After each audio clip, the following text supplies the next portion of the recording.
Hey everyone and welcome back to the channel. So guys, in this short video I am going to show you how to fix iPhone not showing add eSIM option after update iOS 26. In this video I will show you how you can fix that. So without wasting any time, let's start the video. First of all, you need to open your iPhone settings app.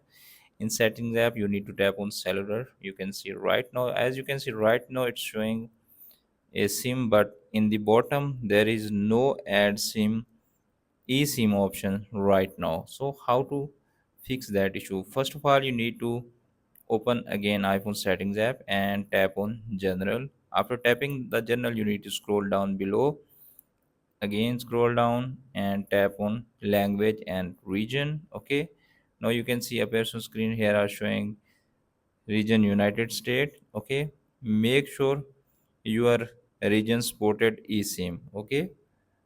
In that section you need to scroll down below and tap on VPN and device management. Okay, make sure you are not connected with any VPN when you try to add eSIM. Okay, if that method not working, then move to the next solution. The next solution is go back to iPhone settings, tap on general, scroll down below and tap on transfer or reset iPhone. As you can see right now showing here, tap on reset and reset network setting and apply it on your iPhone.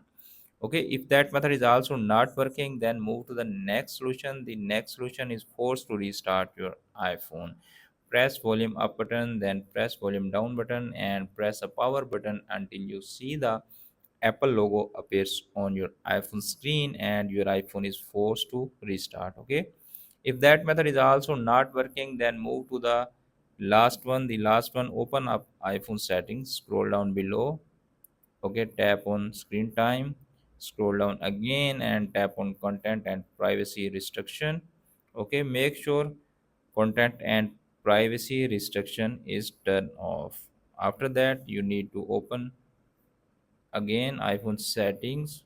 Okay, tap on cellular data and here you can see showing here scan option on iPhone.